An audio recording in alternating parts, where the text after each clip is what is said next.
This is the Milo Sweet Podcast, where you learn to be resourceful, find quick and clever ways to overcome life's challenges, and guess what? Achieve more with less. Use what you have to get where you're trying to go. Learn to do difficult. And for excuses, get rid of them. I mean, all of them. They're dead to me. Let's go.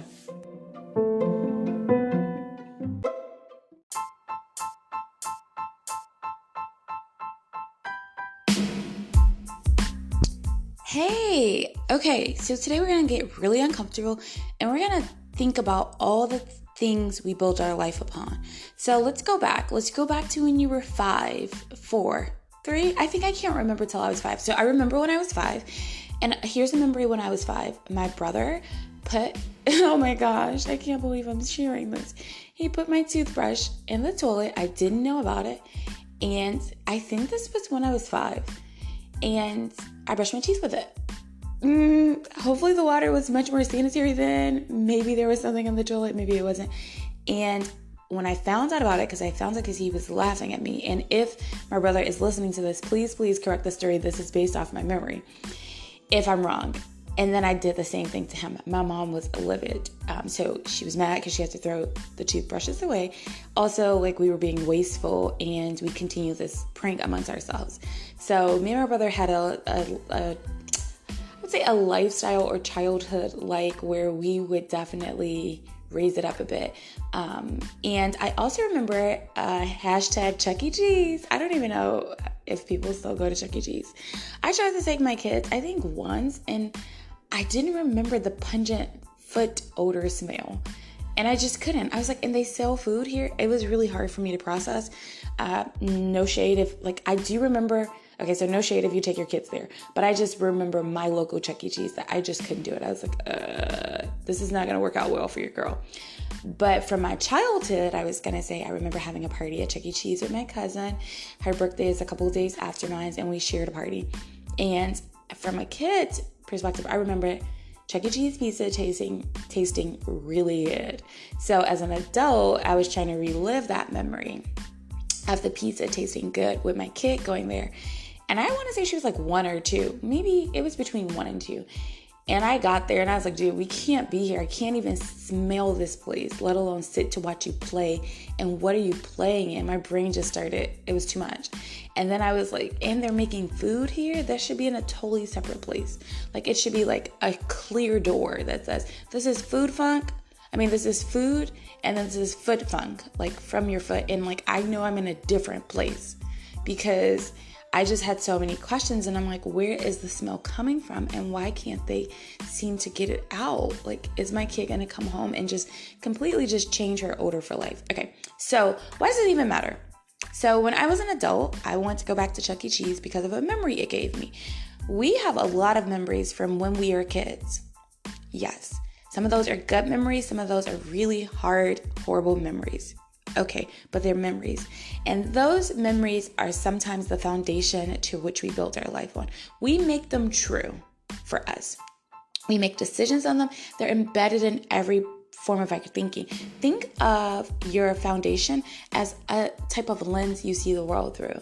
So let's just say the lens is super cracked and it's muddy and it has a glare and it's super bright. It's like looking at the sun when it's rising and you're trying to drive and it's raining outside. It's just super hard to see. Or late at night when you have a car right behind you and they have their brights on and it's snowing and then there's a car coming head on. Those are the kind of lenses we can see things through. And we're making decisions off of that. Do you first off want a 7-year-old, a 5-year-old, a 10-year-old to make decisions for you in your life right now? When every decision you make right now is super, super, super important. Like right now in 2020, we're in some make or break you decisions. These decisions are super, super important. Do you want to deal with them? There's some things I love about my 7-year-old self. I remember I loved reading and I loved writing and I loved talking. And being allowed as a kid to embrace those things creatively has led me to be super comfortable with just who I am right now as a grown woman. And I'm grateful for those. And they were great tools for me for dealing with stress, for dealing with rejection, for dealing with hardship, for dealing with milestones. Sometimes you accomplish something in life, you're like, okay, now what do I do? Reading was great for that. Writing was great for that. Talking. Those things are super important. So again, let's go back to what thoughts. I got a lot of childhood thoughts coming in 2020. Some, mostly honestly, were really good. So, and some weren't. And I was really surprised that I was able to deal with them. That I was able to figure out, oh, that's why. Like I was talking about, just like seeing a lot of the social unrest brought back a lot of memories that I really felt like I had really dealt with. But it's like the imaging of constantly seeing all these things, even though it's great to have a platform to talk about some of these things, I think sometimes in the way in which they were talked about and in the nature in which it was constantly broadcast was just too much. And also it was not giving the world tools to actually talk about it. I'm not into like a lot of, I don't know. I like having a discussion, and I like both parties leaving, if possible, at the end of the discussion to take action that rewrites previous behavior. So to me, that's like the best result. This is the first thing I've actually lived through. I didn't live through other times in history where change like this happened. So I think for me, I'm not sure the right way, but I know that there's a way that I feel is right in my heart, and I don't see that always happening. So that makes me, I think it makes it harder, because I can't just say what I've experienced in life and then freely talk about it. There's like these rules in which you talk about it. If you say this, then you're part of the problem. If you say that, then you're hateful. I don't know. So for me, I just feel like just say what you're thinking, and then let's dissect it and work on it. Because if we can just get you with your current thoughts to put you in a better place, that's most important. So how have your thoughts affected you? How have your experiences from your childhood affected you? And a lot of times we'll say, well, I don't know. I'm not sure. Well, this happened to me. And then we just label ourselves as the person that this happened to. But what if you no longer had to live life with those glasses on, or from that lens, or from that perspective? What if you could just live life? I look at your foundation as a bag that you can put on your back, and you can just easily take things out of it. You could remove the bag, you can throw it away, you could burn it, you can refinish it, reupholster it, put new fabric on it, redesign it. There's so many things you can do, but you have to decide, is what's in the bag worth carrying throughout your life? Are the glasses you're wearing helping you see things clearly? Because what I find happened is this. If you're seeing things through the lens of trauma, or some bad experience, or neglect, or lack, or maybe you had extreme abundance and you don't have that now. So when you're seeing it from this perspective, you have a hard time seeing things that you experience as is. And one of the biggest gifts we can have is to see things as is, so we can see where we actually want to go from where we actually are. When you see things from your childhood, you kind of deny the present, which makes it hard for you to actually take practical, logical steps to the next place you need to be.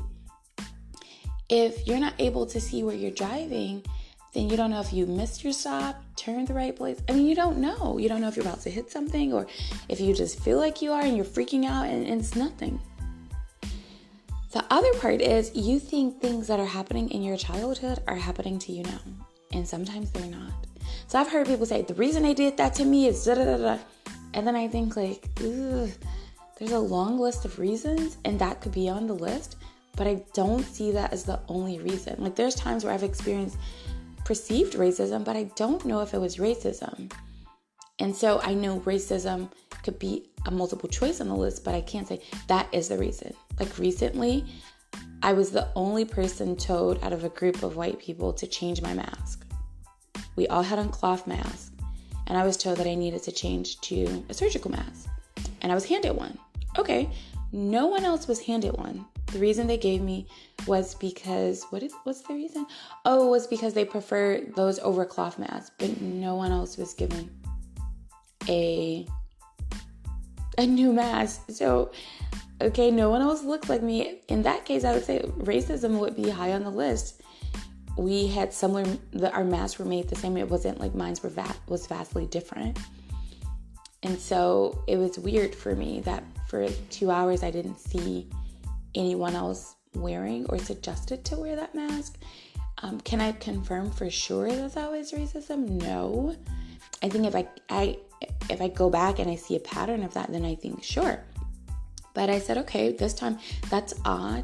And if it happens again, I asked why, and she explained. But if it happens again, I'll mention my experience from last time and say, hey, last time you said that, but I didn't see anyone else wearing that. No one else was instructed. So how is this decision being made again? That's how I would deal with it. So I don't want to put all the burden of my past experiences on this one person. That's not fair. I also don't want to be in a situation where I can control the narrative and not speak up for myself as well. And I don't want to escalate the situation. If it is in fact racism, I want to just provide education and get her to draw the conclusion that if it is a rule, then you keep it for everyone. If it's not a rule and it's just something about me, then you need to work on changing yourself. That has nothing to do with me. Because if I can't see the consistency in you enforcing the rule, then I can now say, well, I don't have to follow that.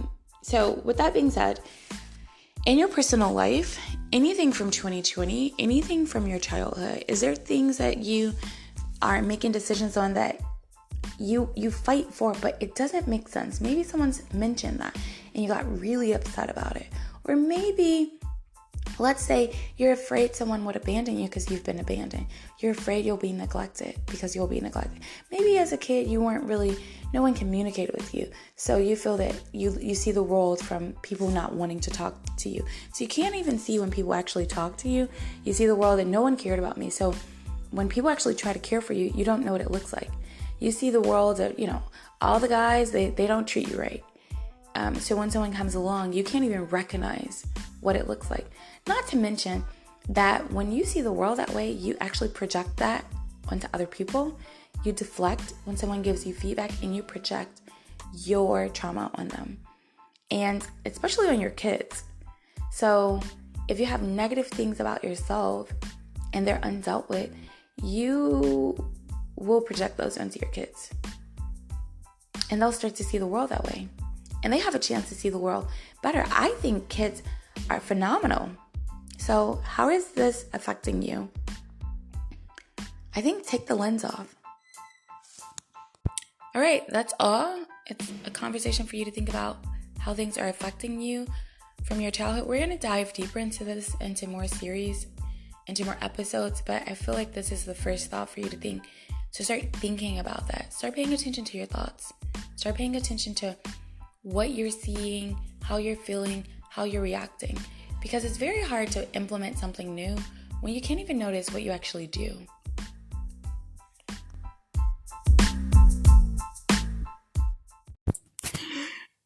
I don't know what I'm gonna do. When is Corona gonna be over? I gotta homeschool my kids. Exactly. That's why this episode is sponsored by www.howtohomeschoolfromtheheart.com. Get your sanity back. Get some joy. Make some beautiful moments. We are here to help you.